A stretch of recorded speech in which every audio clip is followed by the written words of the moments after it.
আচ্ছা স্যার, যাই প্রথম ঘড়ি বানাসলো তাই কেঙ্কা করে জানলো তখন কয়টা বাজে? যাই প্রথম ঘড়ি বানাছে তাই ঘড়ি বানানোর পরে অনেক গবেষণা করছে। ধর সূর্য দেখে, চাঁদ দেখে, এল্লা দেখে ধর গবেষণা করছে, করার পরে একটা টাইম বেঁধে দিছে। টাইম বেঁধে দেওয়ার পরে ওই টাইম সগলির পছন্দ হয়ে গেছে, তারপর থেকে ওই টাইমই চালু হয়ে গেছে, বুঝছো? আমরা চোখ দিয়ে সবকিছুই দেখতে পারি, কিন্তু আমাদের চোখত যেটা পড়ে সেটা দেখতে পাই না কে? এটা তো খুবই সহজ, মোমবাতির নিচে আলো থাকে না, জানিস না?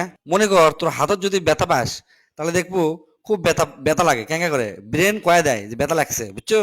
কিন্তু ব্রেনের যদি আঘাত লাগে তাহলে কিন্তু ব্যথা পাওয়া যায় না। সেটা কি তোরা জানিস? ঠিক সিংকায় চোখ দিয়ে আমরা দূরের জিনিস ঠিকই দেখা পাই, কিন্তু যখন চোখের মধ্যে কিছু পড়ে তখন ভিতর ভিতর দেখা যায়, তাই দেখা যায় না, অনুভব করা যায়। এই জিনকা আমরা পিঠ দেখা পাই না, সিংকা।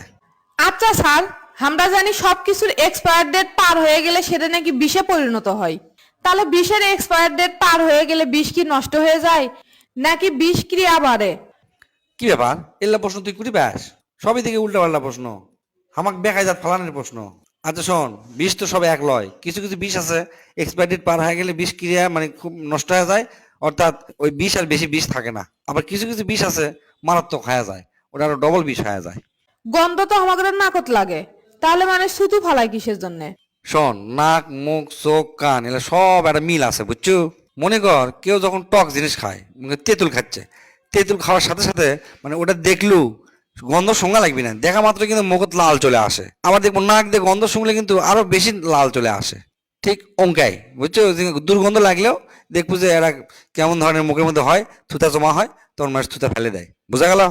পরিশ্রমী যদি সাফল্যের চাবিকাঠি হয়, তাহলে গাদা কিসের জন্য বনের রাজা হলো না? শোন, এর মধ্যে কিছু কথা আছে, এগুলা সব বুঝে লাগা লাগে, বুঝছো? জিঙ্গা আমরা কই পানির অপর নাম জীবন।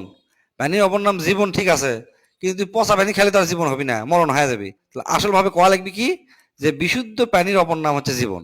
ব্যাপারটা হচ্ছে ইনকা, পরিশ্রম হচ্ছে যে সাফল্যের চাবিকাঠি, ঠিক আছে, কিন্তু সব পরিশ্রম করলে হবে না, বুদ্ধি করে পরিশ্রম করা লাগবে, বুঝছো? ওই জন্য গাধা হচ্ছে সারাদিন খাটে, কিন্তু ওই রাজা হওয়া পারে না। বোঝা গেল? স্যার, আমার সাদা মনতে একটা প্রশ্ন আছে। ধরেন জিলেপির পেট যদি সোজা হয়, তাহলে ওর নাম কি হবি? এলে উল্টা পাল্টা প্রশ্ন কুত থেকে তুই লিয়ে যাচ্ছ, এগুলো টেনশনত পড়ে যাচ্ছে আমি। এটা হচ্ছে জিলাপি আর ওটা হলো নি সোজাপি, বুঝছো? জিঙ্গা প্রশ্ন সিঙ্গা উত্তর। অনেকে কয় পেটত খিদে লাগলে নাকি ইঁদুর দৌড়েই, এই কথাটা কৃষক কয় স্যার? ওটা এমনি কথার কথা রে, তুই তো আমার মাথা খায় ফেলে দিলু। ইন্দুর দৌড়ালে বা কামড়ালে জিঙ্গা কুটকুট করে, ওঙ্গা পেটের মধ্যে খিদে লাগলে কুটকুট করে, তাই মানুষে কয় যে ইন্দুর দৌড়াচ্ছে। বোঝা গেল?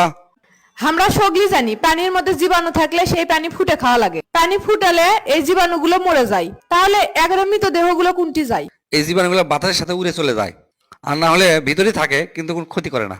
মশার জীবনের ঝুঁকি নিয়ে আমাদের গাঁত থেকে রক্ত খাবার আসে, কিন্তু মাংসের দোকানত তো অনেক রক্ত পড়ে থাকে, সেগুলো খায় না কৃষক।